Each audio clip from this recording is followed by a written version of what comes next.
Faith is, no, I don't want to say that.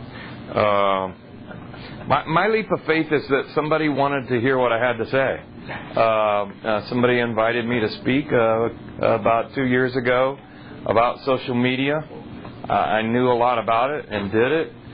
But they said, you should come speak to my group. And I was like, really? Why would I want to do that?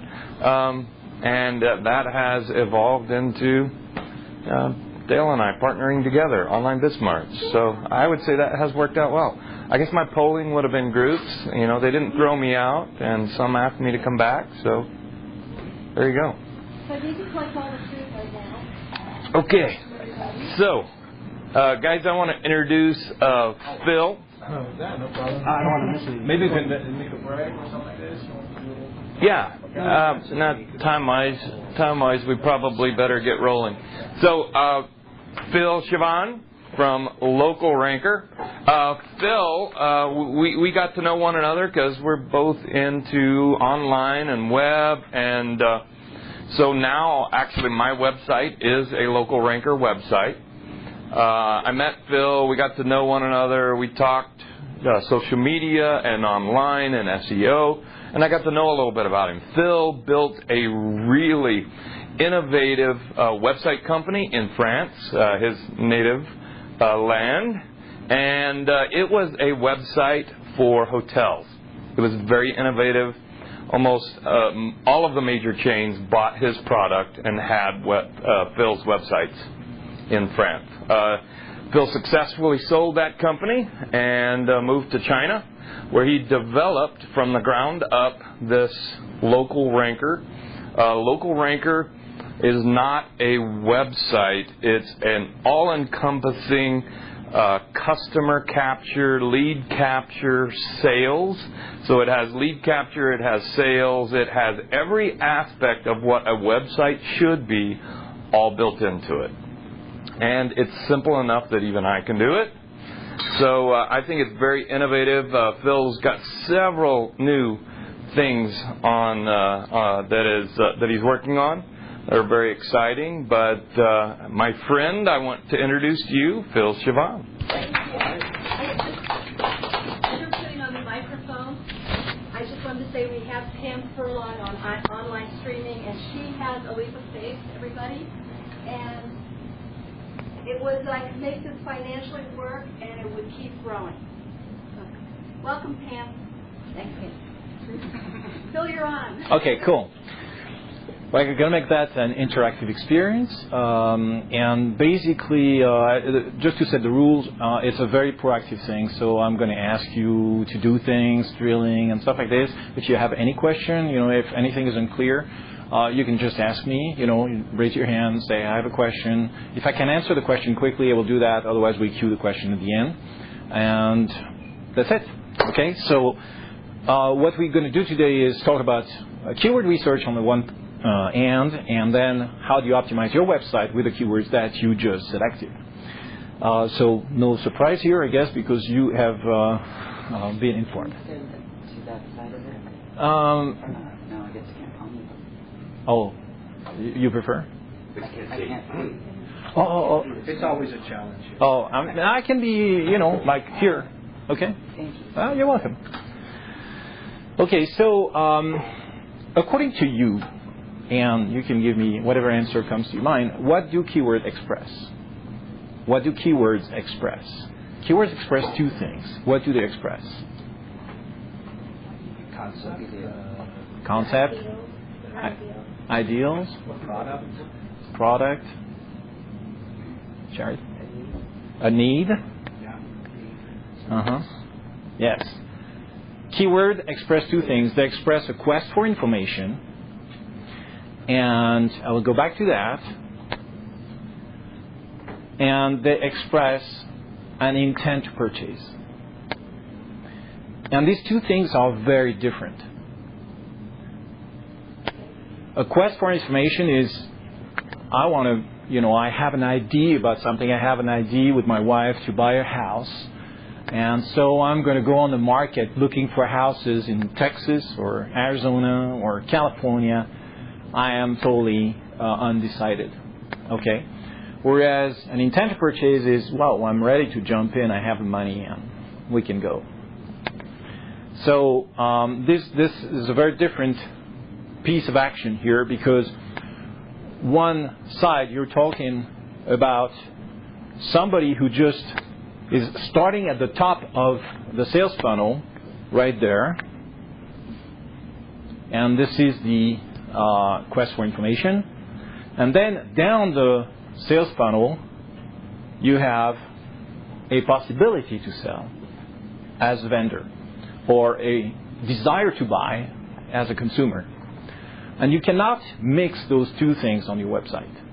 You cannot mix those two things, and I will show you how to do this.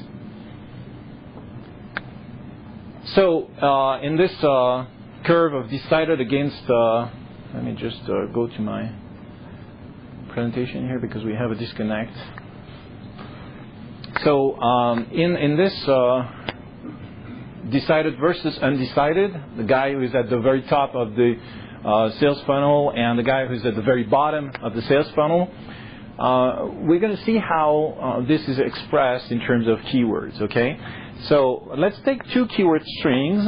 Let's hope that this works. Okay, so we have Chevrolet Corvette and dealer price Corvette 2012.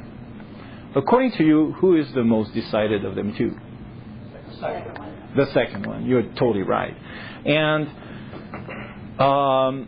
this interest here, which is expressed in so many words, precise words, is called commercial intent, and it's measured by search engines. Search engines measure the commercial intent of the search queries that are provided to them by you guys when you search something in Google or Bing, okay? And this commercial intent is even given to you when you are using the advertising programs of the search engines, specifically by Bing. It's given to you as an indication of whether or not the keyword is probably good or probably not so good. So that's something that you need to know, because if you use Bing advertising programs, you will have to know what's commercial intent, and you will have to play with it.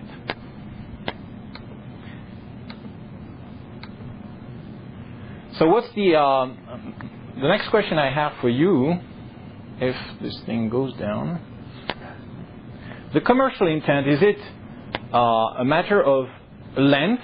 You've seen the keyword string. We had like Chevrolet Corvette, and the second keyword string was dealer price Corvette 2012. So is it a matter of length, according to you? No.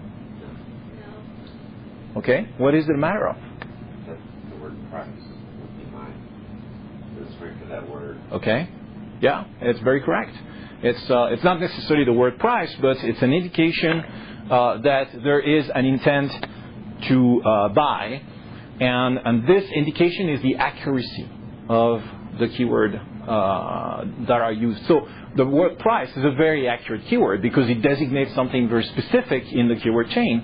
It's how much does that cost? It can't go any more interested to buy than that. So when you are looking at a list of keywords like we're going to do during the session, you will have to look at the accuracy of the keyword strings. If the keyword strings are highly accurate, you know that you're on a winner.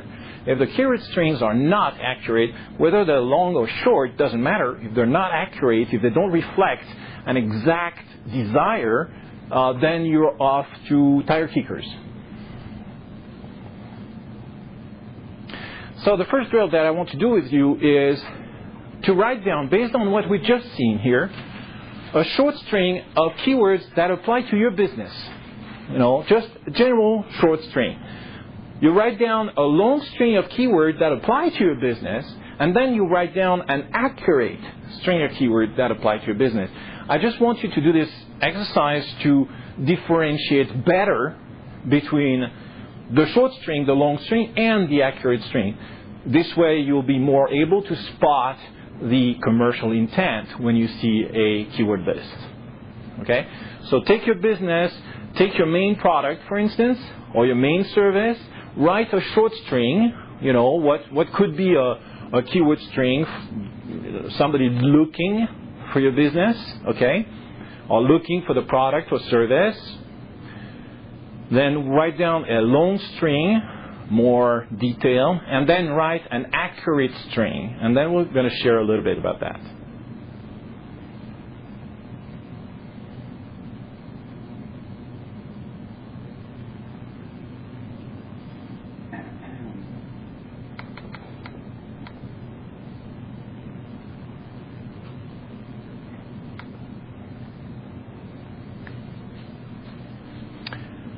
All right, so let's share some ideas here.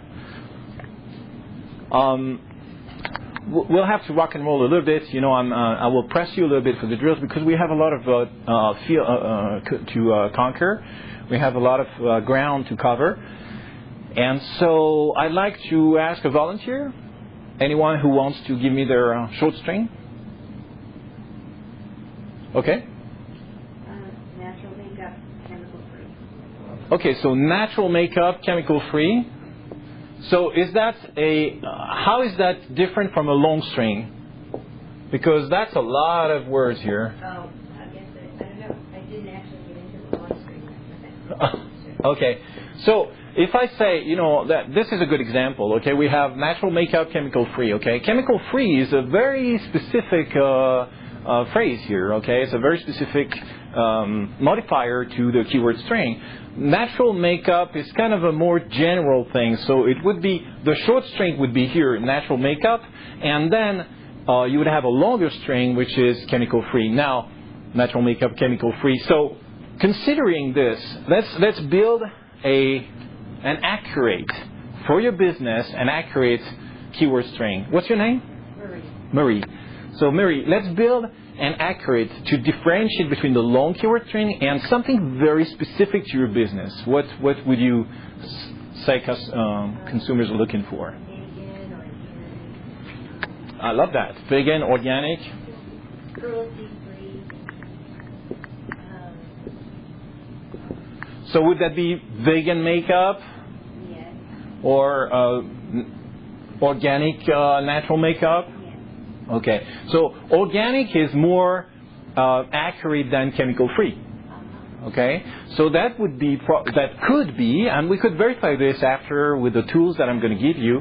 We could verify that this keyword exists and there's a demand on it. Okay, remember that keywords express a need, they express a desire for information or a need to buy or an intent to buy. So what we want to see is if vegan natural makeup or vegan makeup, organic makeup could be accurate keywords revealing an intent to buy. Okay? So that's a good example. Thank you very much, Mary. Another volunteer you had? I did. So you want the long? I want the short one first. Short one? Amazing animal portraits. Amazing animal portraits. That's a very long string. Well, why amazing first? Amazing comes from your mind. It does not come from the mind of the customer. I doubt it very much. Let's. It comes from my mind. I talk about my mind all the time. Excellent. You have a wild imagination. All right, so let's do that. Animal portraits, okay? Animal portraits is a very solid keyword, and based on an assumption. Yes. Okay, so. Animal portrait, let's say that it's the short string, okay? Now, give me the long string for that.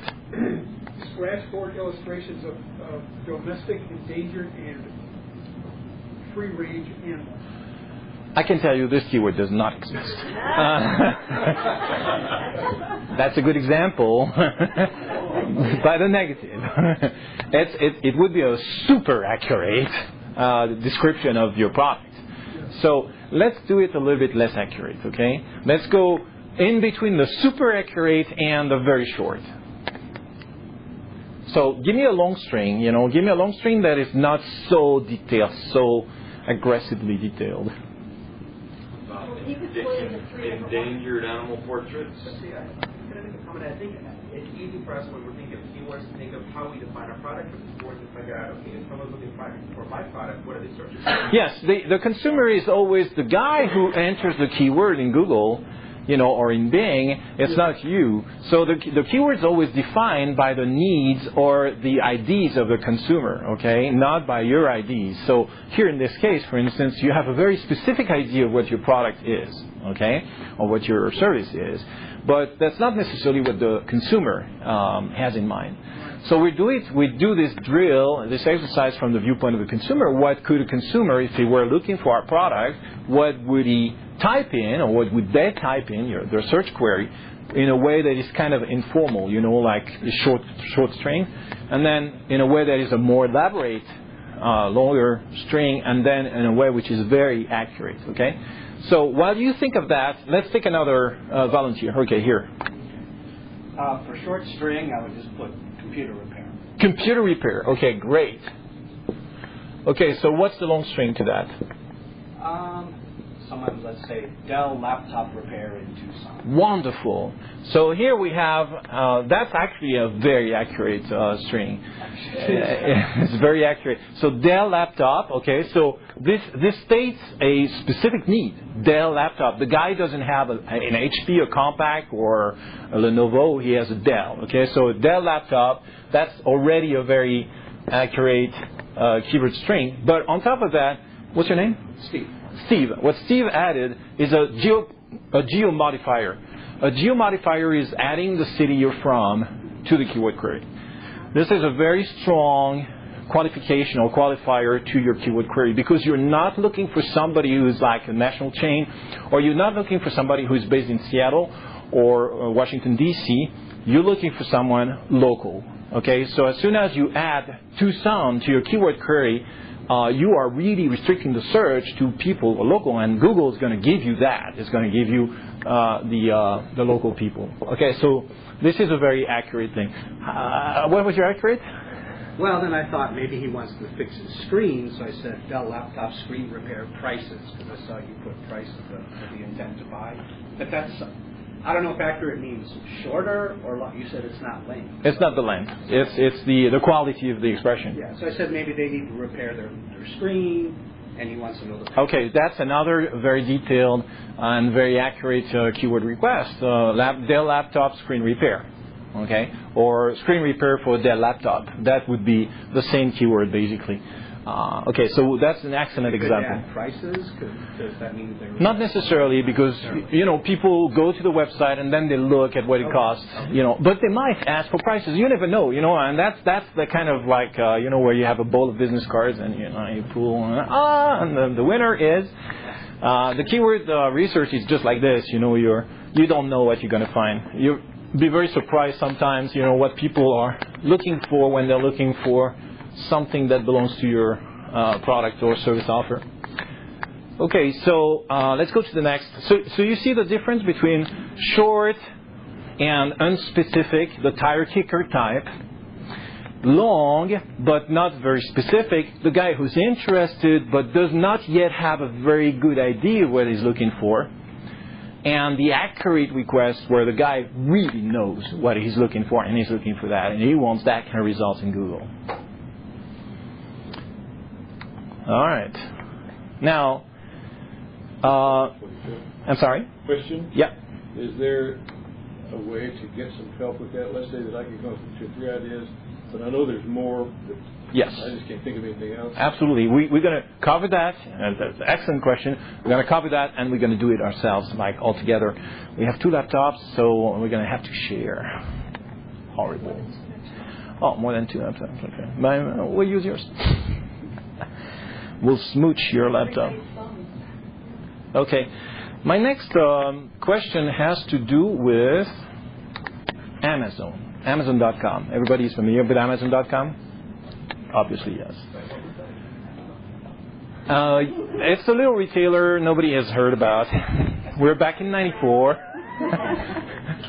1994, Jeff Bezos starts. I want to introduce you to a concept which is very often misunderstood and which we will use very much in the way to optimize a website. This concept is called, Mike is holding the rope for me, that's great. It's my leash, so that I don't run out. This concept is called the long tail. has anybody heard about the long tail? You heard about the long tail. You heard about the long tail. Okay. Could you tell us what the long tail is? Well, I can tell you what I have read and assume might be correct. That there all the possible keywords that people enter into a search. Yeah. There would be some high traffic words that might be shaded like the 10% most high traffic words altogether. Mm-hmm. But then there'd be and that will consume about 50% of the search. But then the other 50% of the search, quite approximately, would be all of the others, where a company might have 6 or 8 short tail keywords. Yes. They might have 2,000 yes. long tail keywords within a year's time. Okay, that's a very good definition. The percentages are not correct, but it doesn't matter. As far as we're concerned, Ignore me. I will ignore you completely. You're not there. Sorry. Do you see her? No, I don't. You had a definition for long tail? I thought it was how far reaching the string of keywords are. Many of them. I see. And they reach. Okay. So your definition is a very common definition. It's a very common definition that people who do keyword research use, and it's an incorrect definition. It's a definition that is repeated over and over, and somebody who is not familiar with the statistical meaning of long tail, that's a definition which is perfectly acceptable, but it cannot operate, and we're going to see why. Your definition is correct, and we're going to see why too. So I want to talk to you, where does the long tail originate from? It's a statistical term, okay? It's a statistical term. It indicates something which is statistical. It's a statistical definition, but the way the long tail was used and the big discovery which is associated with the word long tail has happened with Amazon.com and a bunch of other online sellers like Rhapsody, which is a portal that sells music like iTunes. Okay, and I want to cover exactly how this occurred with Amazon. Do we have? The space bar. I take the space bar. Not the space bar, but it doesn't matter. We're gonna. Okay. First of all, I would like to do a little drill with you, and this is to make a list of why Amazon is different in your mind from the other models, the other bookstores that you know. So, very quickly, send me some words that define the difference or the differences that Amazon shows compared with other bookstores. Give me these. Dynamic search. Okay. Dynamic search. Huge selection. Huge selection.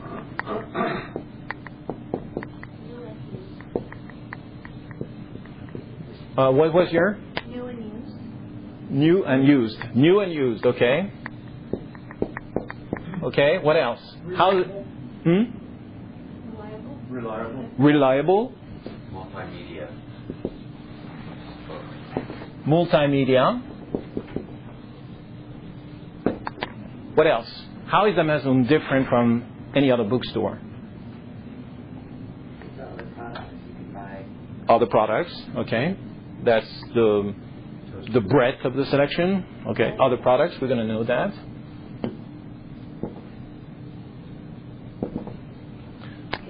Others can sell through Amazon. Okay, so this affiliate, it's a vendor's base. There's a vendor's platform, okay. Vendor platform. Any other qualities that you know of Amazon? Yes? Convenience. Convenience. Okay, great. Convenience, absolutely. I did a seminar, this exact seminar that we're doing now. I did this with a team of Chinese people. They barely heard of Amazon, but they were great at defining the benefits of Amazon. We had a list of like 20 or 25 different things that they knew that Amazon was doing, and they were like, "Oh, Amazon is so different because that." Yeah. Any other difference that you can identify in your experience with Amazon.com that makes Amazon.com so different from your local bookstore? Ease of Ease of purchase, yes, the one click, for instance. The reviews, absolutely. Reviews, definitely. Reviews, ease of purchase. Pricing. Okay, good. The pricing. Fast shipping. Mm-hmm. Shipping or fast shipping. Fast shipping, definitely. Fast shipping. Okay, so we're going to stop here. Now, what does my... The next step is to identify a core, all these are core values of Amazon, okay? All these are differentiators of Amazon.com. And we're going to put this here. And you can see my doctor's writing. Somebody finally writes worse than I do. Yes, exactly. I do. So, among all these differentiators and core values, convenience, dynamic search, reviews, huge selection, ease of purchase, new and used, reliable pricing, multimedia, other products available, and a vendor platform. Which one is, according to you, the key difference? Which is really, really the key difference in Amazon.com? The huge selection. The huge selection. Okay, I totally vote for you. This is the huge selection. The huge selection is Amazon.com core difference. And the winner is... Oh my God. Actually, I did that with the Chinese people. I was like giving them yuans. Yuans less expensive than dollars, I would give them prices. To the best response, I give 10 yuans. They loved it. Absolutely. This is the unlimited selection. That's an unlimited selection that is Amazon most biggest differentiator, most important differentiator compared with other bookstore and bookstore chains and online stores. Call their long tail? That's where we're going. That's where we're going. We're almost there. If the computer gives me, the time. So what's the biggest discovery in the retail industry in the last 10 years? That's the online, yes. But among these, like if we just bunch up online and offline, the biggest discovery in the retail industry in the last 10 years is summarized by this question. According to you, what percentage of the top 10,000 titles in an online shop will sell at least once each month? According to you. So I just want let's say 3 answers, okay? So 3 answers. What percentage of the top 10,000 titles, so that's for an online store, okay, will sell at least once a month? 10%? 90%. 1%. 1%, 10%, 90%, 50%, 80%. Okay. 74.3. So nobody said 20%, and I congratulate you because this is the wrong answer. I had that, because statistically people say 20%. We got a 10% here. I was almost there. It's actually 99%. Really? Yes. At least once a month in the top 10,000. And that's the success. That is the base of the success of iTunes, for instance. iTunes has a huge catalog of titles, and they sell these titles.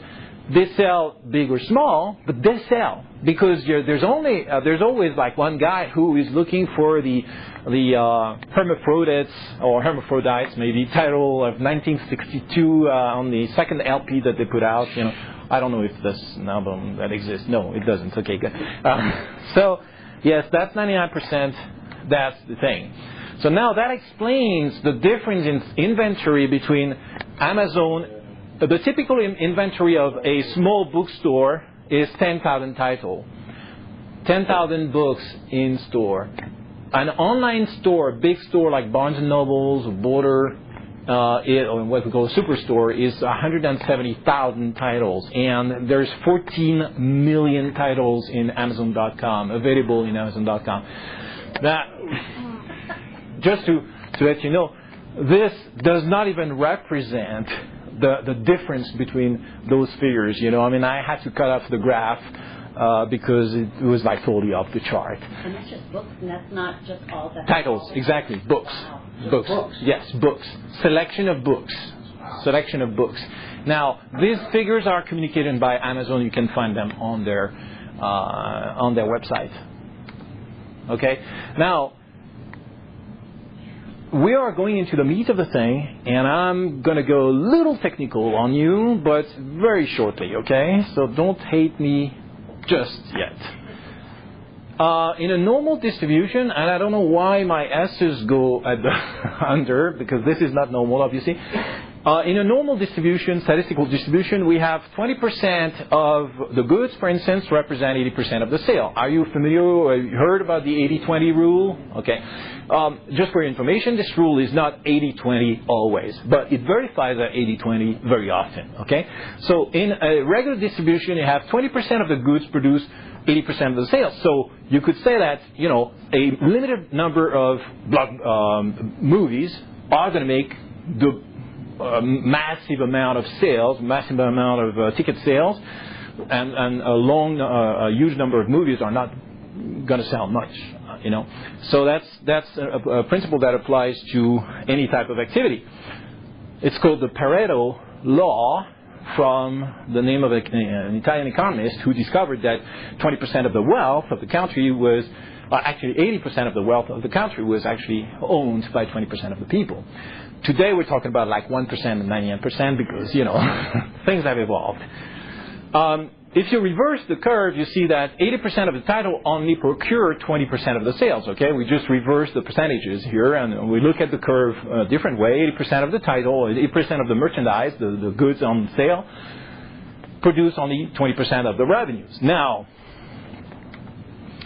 the long tail Amazon, and that's the big discovery that they discovered, is that the inventory of little-known books in Amazon represent 94% of their stock. You know, so they have an inventory of like 14 million titles, okay?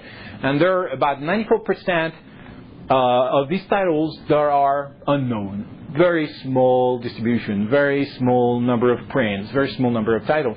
These titles, usually you don't find them online. You can't find them in a bookstore, okay? And that's the beauty of the huge selection of Amazon. Amazon, you can go to Amazon and find something that you can't find anywhere else.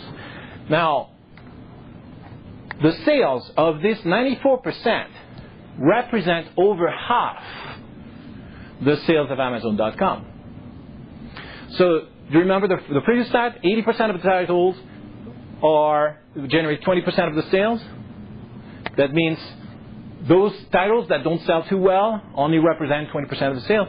But in Amazon.com, those titles that don't sell too well, and which represent 94% of the stock, are actually generating 57% of the sale. Over 50%. So, this is a huge discovery which has been expounded upon by a guy named Chris Anderson, who is the editor-in-chief of Wired, the magazine Wired. And he wrote an article which is pretty technical but very interesting called The Long Tail.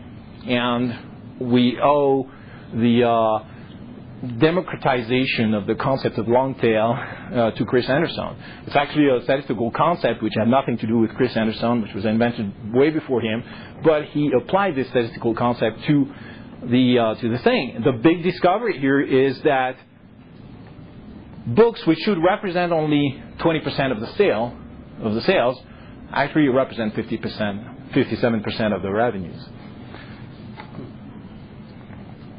How does a long tail look like? Well, it looks like this. And I'm going to show you the different part of this curve. But in any inventory, you could represent this curve. You could have this curve, and this is what it shows. You have the demand on this axis. You have the goods, like the number of titles in Amazon.com, the number of albums in iTunes, the number of songs in iTunes, okay? And you can see that there's a huge demand for a part of these and a very small demand for the rest. Let me click that for you. That would be cool. This part here are called the superstars. And there's a hot debate in the retail industry, two theories that oppose each other. One is the superstars theory, and the one is the long tail. The other one is the long tail theory.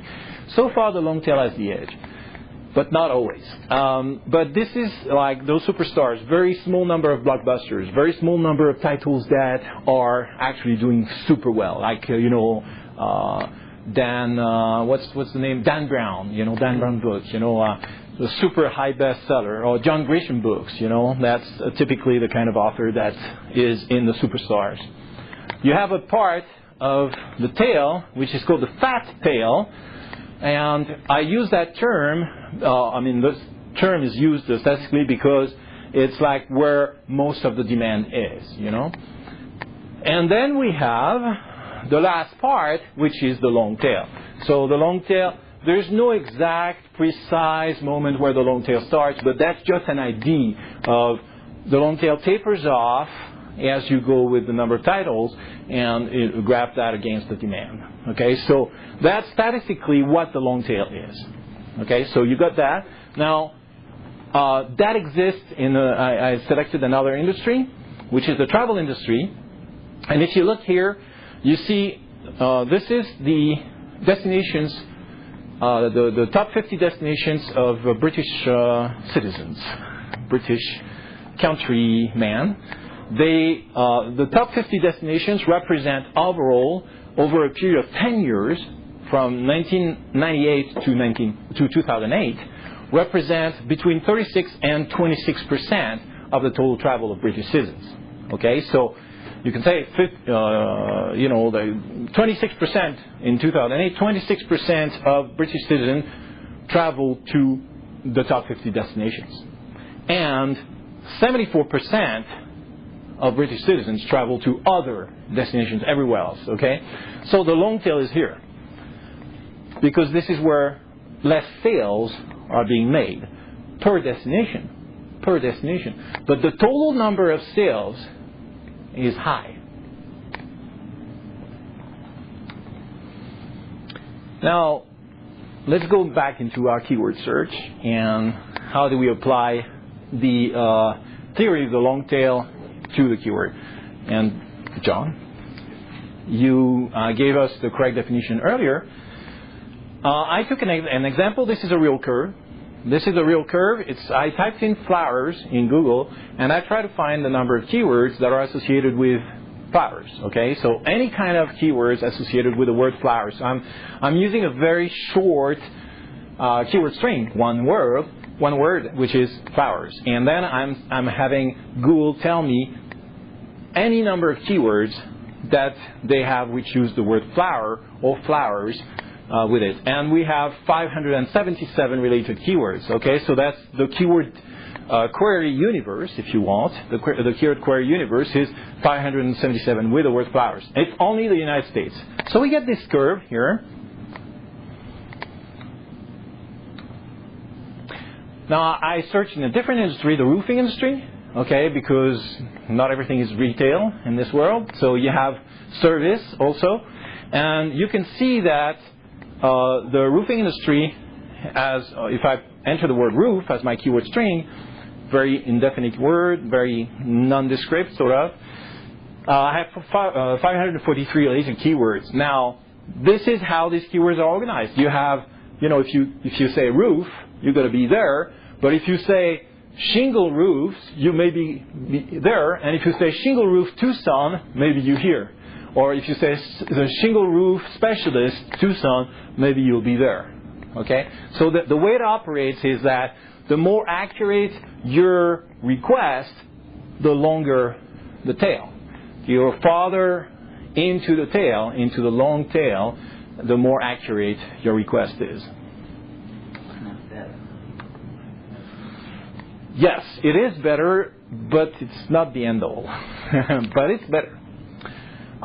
If you look at the word, so I'm just introducing again this notion of accuracy.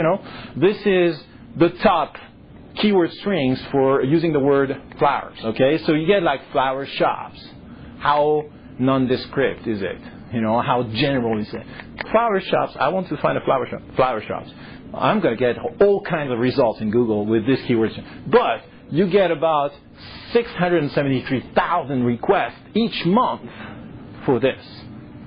So that's a keyword that is in use. But it's very general. Delivery flowers or flower delivery, flowers for delivery, you see like 368,000. So that's also a very general keyword. It's a little more precise, a little more detailed, but it's a very general keyword string because it doesn't give you the proximity of the thing, doesn't give you the type of flower, doesn't give you the city, doesn't give you a whole lot of things. So it's a fairly general, and unsurprisingly, it's at the top in the very fat part of the statistical tail. It's right there. Now, I want to show you something here. And we're going to see that later on. You see flowers delivery, delivery flowers, flowers for delivery, delivery of flowers. All these are inversions, okay? And Google gives you exactly the same figures here. Okay? What does that tell you? They're all considered the same. It's considered the same. Google does not differentiate that much, between those keywords. So that's a little indication for you, for your keyword research. It's a little indication that, if you say, oh, should I put a shingle roof or roof with shingles? It's the same. It doesn't matter. Now, I want to show you the bottom end. These are the last keyword combination using the word flower or flowers as given by Google. The last one is Vendela flowers. The heck if I know what this is. I have no idea, but there is 28 demand per month on Vendela flowers. So we are at the extreme end of the long tail with very little demand for a keyword that is super specific. And you see here, accuracy and long tail is not number of keywords. Do you see that? It's the precision with which the keywords are named and the demand that exists on these keywords. Okay? So it's not just a matter of number of words. It's the precision of the word, and it's not just the word, it's the demand. The long tail expresses the demand for something. Okay? So something in the long tail has less demand than something in the short tail. Okay? So here you see this number 28 here just expresses the monthly demand registered by or recorded by Google on this specific search term, which is Vendela flowers. Sorrento flowers, which actually is Serenita flowers, but it's a misspelling in Google, attracts 73 requests per month. Okay, and so you see the difference between the short tail or the head of the curve and the long tail, the bottom of the curve. Remember the rule of thumb. The commercial intent is not given by the length, it's given by the accuracy. Somebody looking for flowers, for delivery is not coming to Google to find your shop. But if you sell Vendela flowers, you bet that the guy who's coming to your shop after having entered the keyword query Vendela flowers is really looking for the product that you sell. Commercial intent is indicated by the accuracy of the request. Okay? Any question? Any question so far? Okay. So let's rewrite. Now that we've seen all this, let's rewrite very shortly a little drill here. Select, like a few keywords that you think that consumers might might use to look for your services, and let's rewrite a short string, a long string, and an accurate string. Okay, and we're using this concept of long tail. So think about what in your product or service is so unique that, or so specific, that there's probably not a whole lot of persons who would ask for it, but there would still be a demand. And then you'll have the accurate string. And then describe, for the short string, describe your product in a very general way. Let's do that 2 minutes. We're doing good on time? Got about 15 left. Woo, woo, woo. We have to rock and roll. Okay.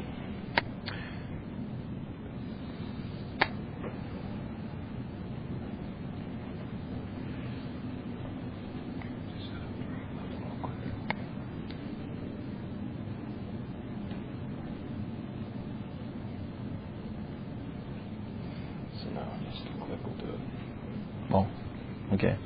Just carry it. Click. Okay.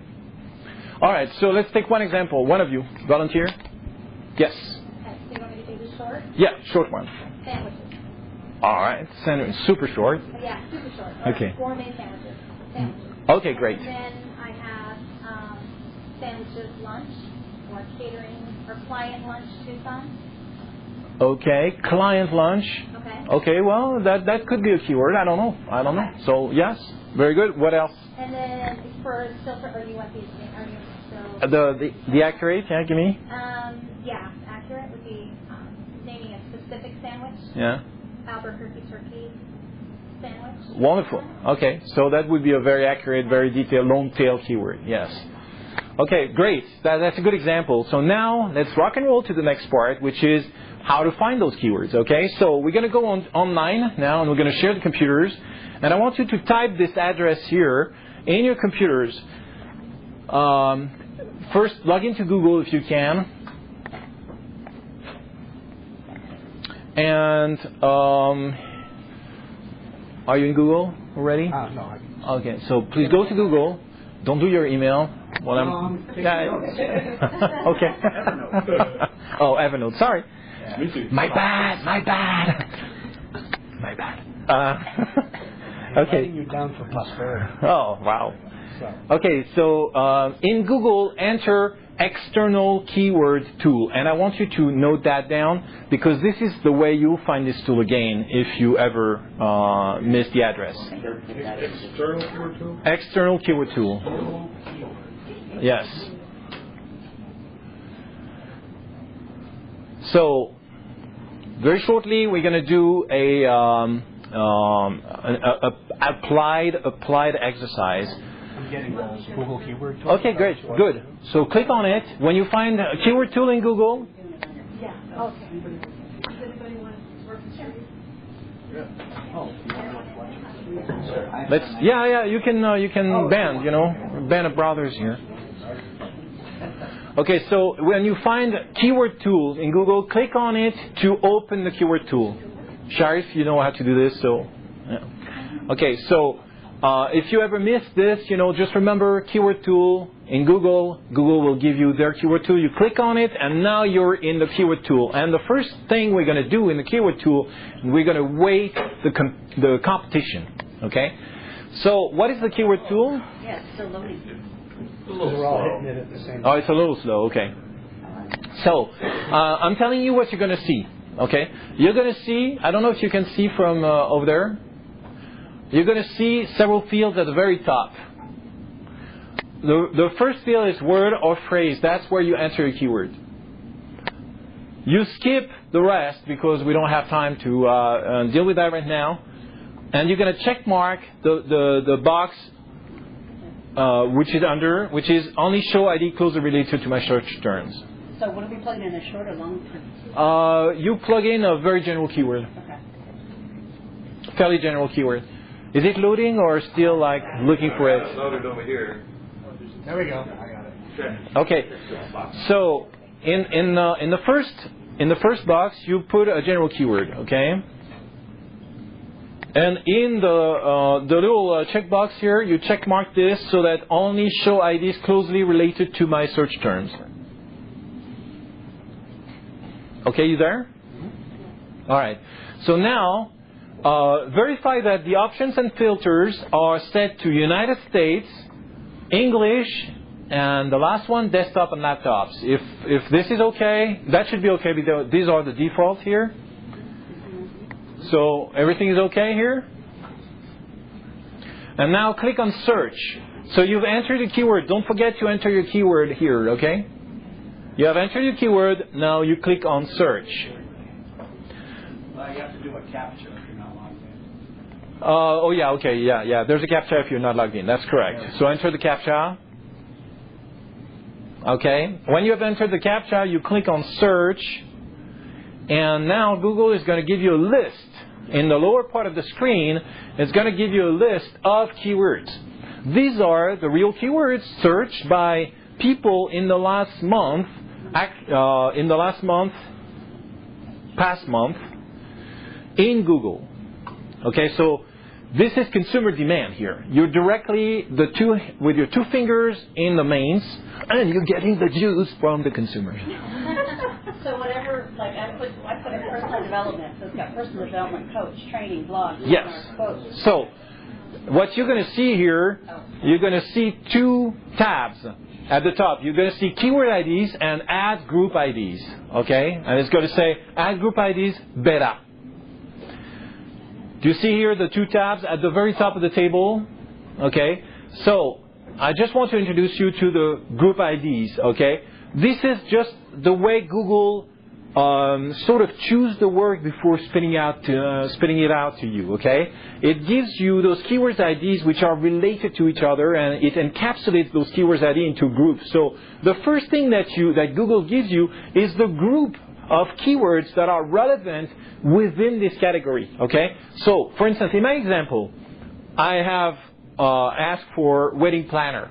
Now Google is giving me planner free, online wedding, planner job. These are groups.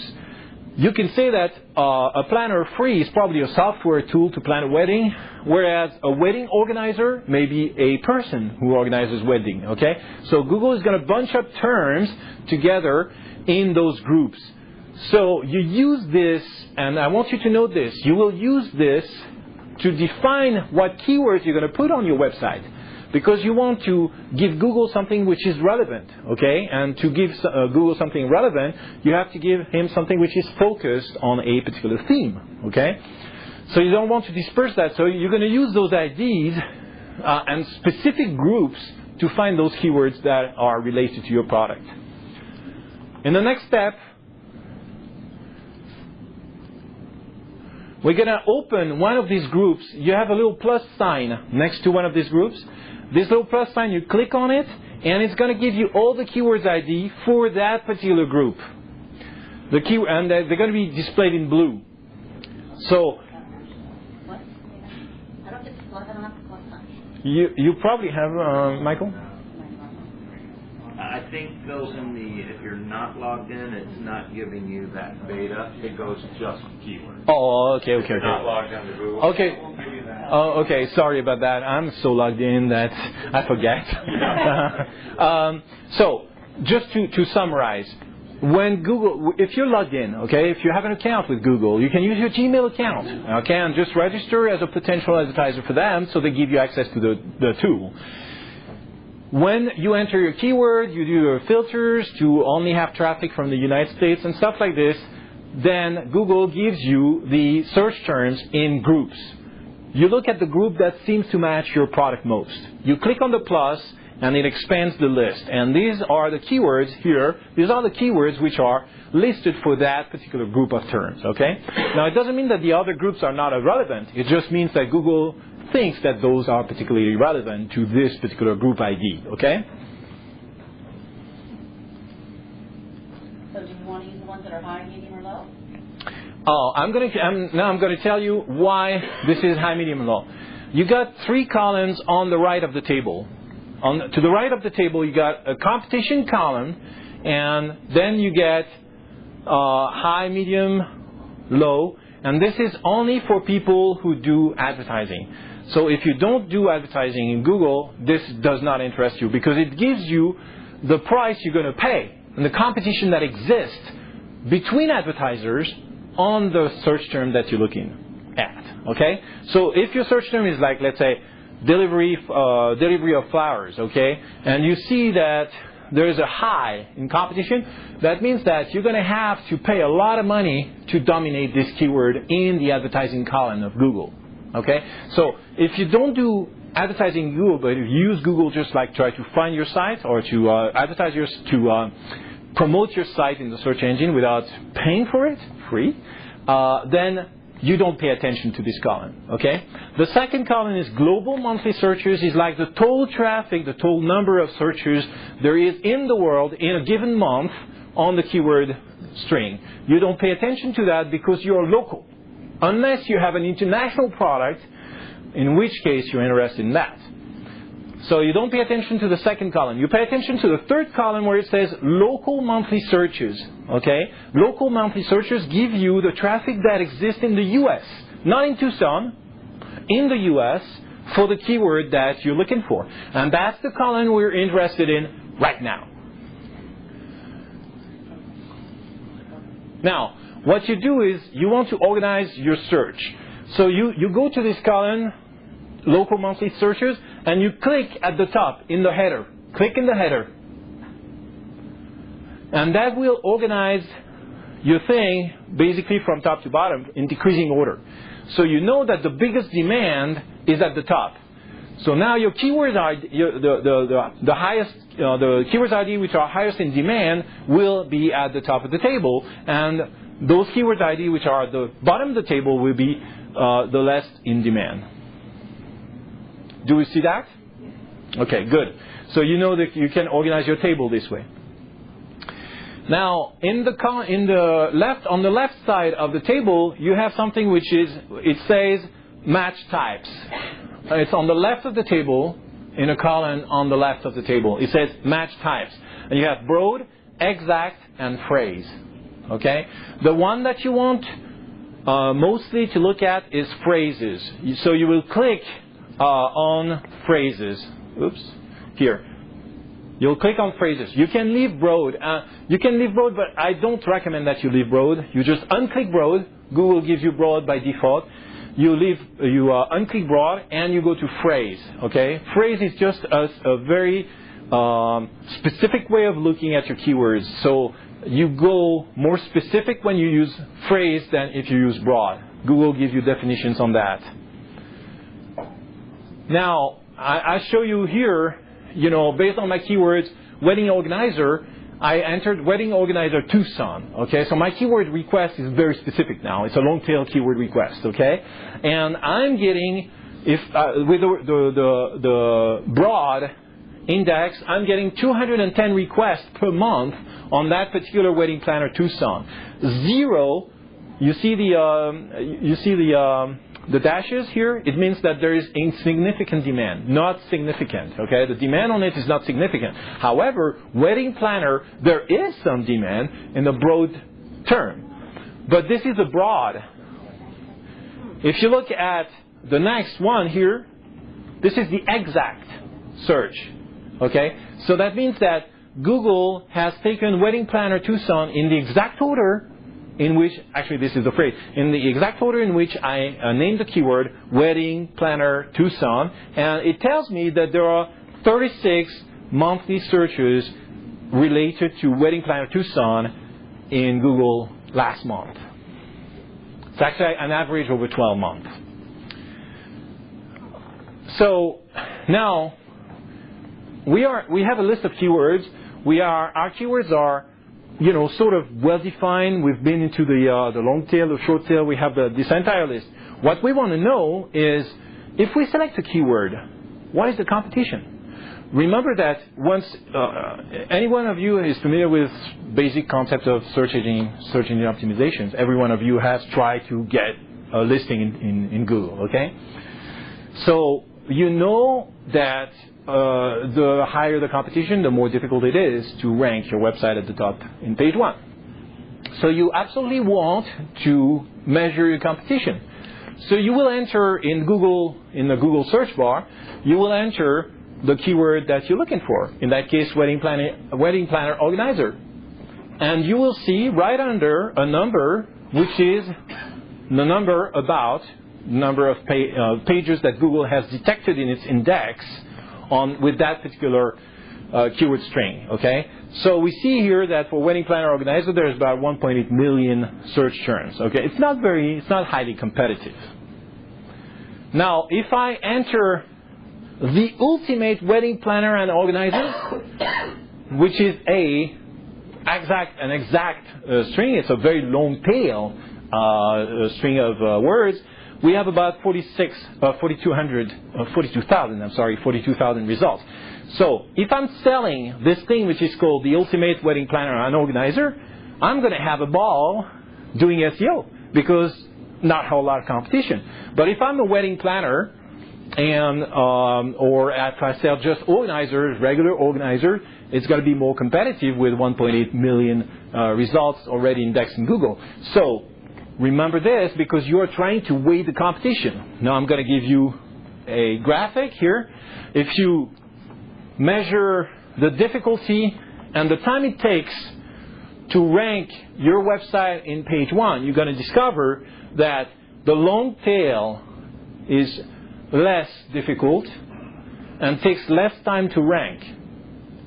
The short tail, meaning the high demand keywords with high competition, are going to take a lot more time. It's at the end of the graph, and it's going to be more difficult. Okay, so guess what your investment is going to look like?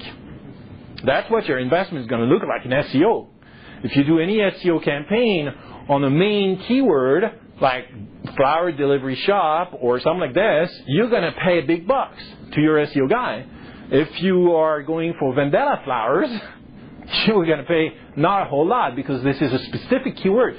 So I'm saying that I'm showing you that because you always want to measure your budget, and see, do I go for the long tail where the demand is not very strong, but where it's easy to SEO, or do I go for the short tail where the demand is very strong, but it's going to cost me a whole lot of bucks?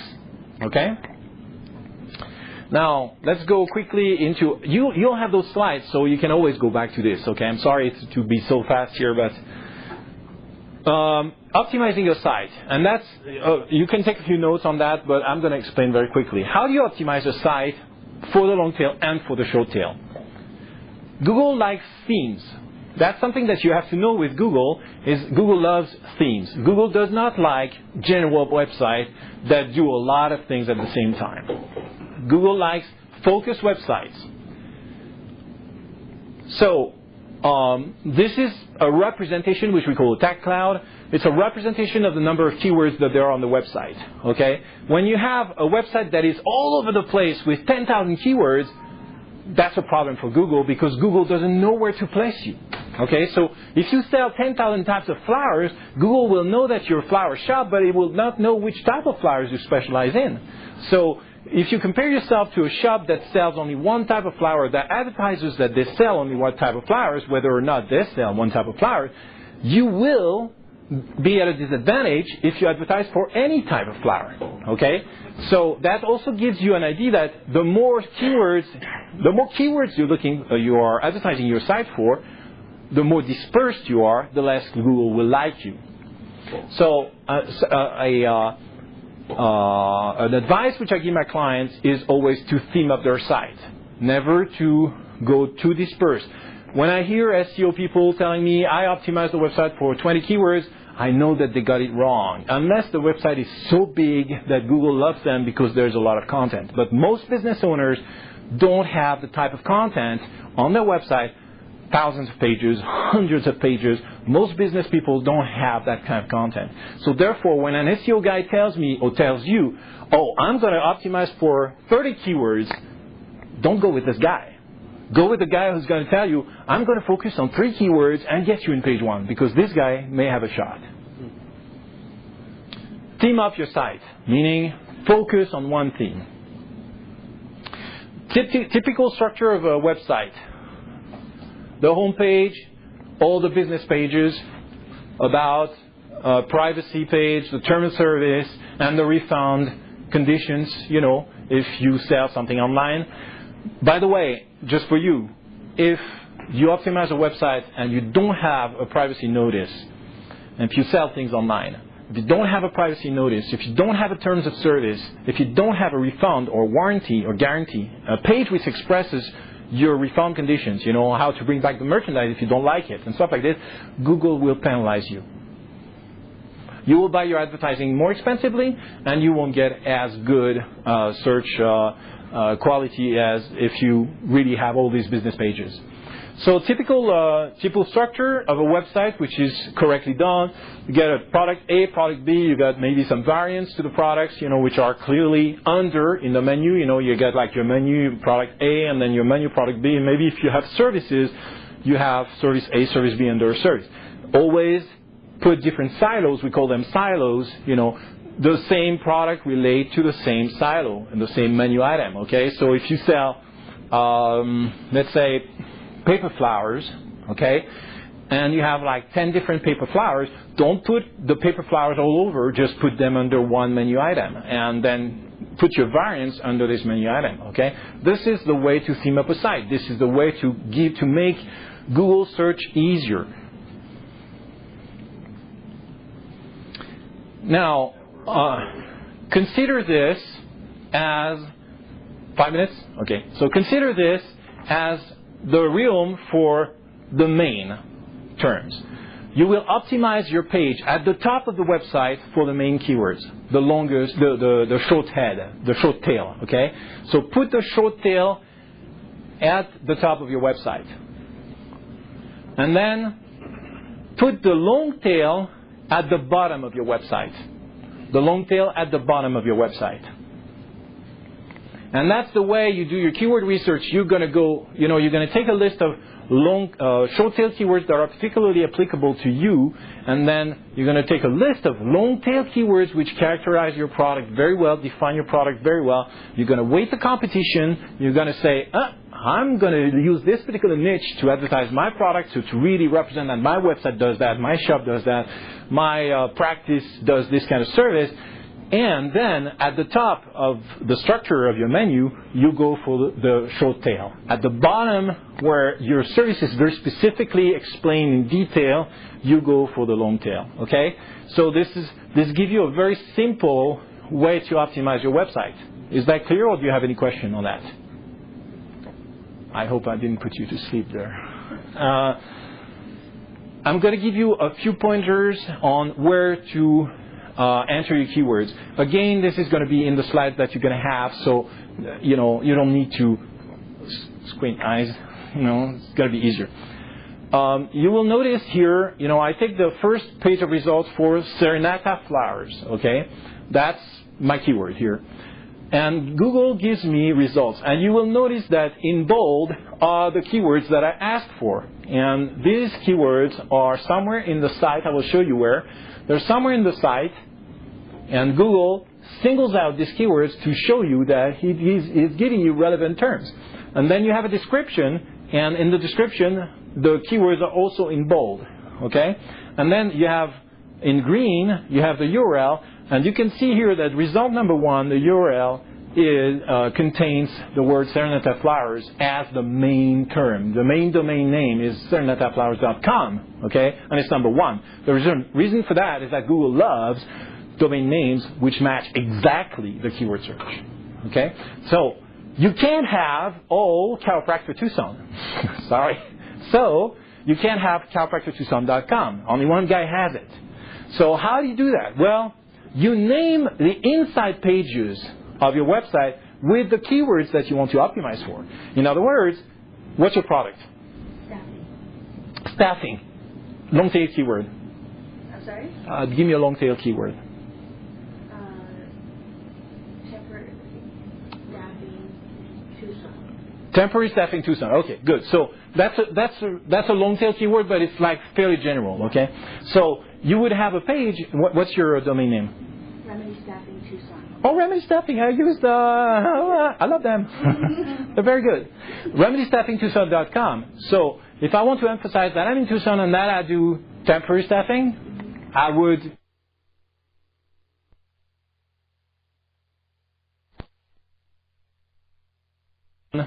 .com/temporary staffing Tucson. Okay, and this way, if somebody types in temporary staffing Tucson, Google has an added incentive to show me. Okay, because I'm facilitating the work of Google. Okay, so where do you optimize your website? Very quickly, there are two parts to the website. There's a part that nobody sees. This is the coding of the website, and there's a part that everybody sees, which is the front end. Okay, so in the coding you have tags, which just a word for code, and you have several tags, and we're going to cover that super quickly because we don't have time.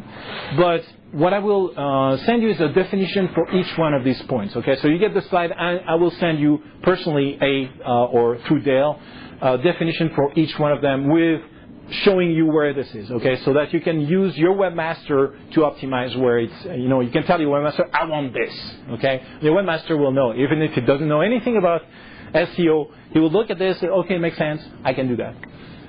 So you get title tag, meta description, meta keywords, all these are tags, pieces of code inside your website that nobody sees, but which are important for Google. Relatively important, not all of them are important. And then you have the front end of the site, which is what the visitors will see. For instance, the headlines. Like the big headlines in your website, the big titles, you want them to contain your keywords. This is not the place where you see, if you sell flowers, this is not the place where you say, Tucson is so beautiful. No, this is not the place. This is where you say, I sell freaking flowers. Because this is a very important thing for Google, because Google looks at your information with a view to organizing this information to give it to the Googlers, okay? So the more organized your information is, the better for Google. So the headline is very important. You want to have in the top and bottom paragraph of your page your keywords, okay? Now, avoid doing something which we call keyword stuffing, which consists in putting some garbage, nonsensical stuff like, I sell flowers in Tucson, my shop is a flower selling shop in Tucson, Arizona, and I sell flowers in my shop. It's so wonderful to sell flowers in Tucson, Arizona. This is crap, okay? First, people think that you're crazy when they come to your page. Second, Google doesn't like it, and it doesn't give you any advantage. So if you have an SEO or a webmaster who starts doing that on your website, kill the guy. Or gal. Or gal. A discovery which I made a few years ago, and I'm not saying that I'm in this discovery, but I just realized it. Images. Google Images is a great source of traffic for you.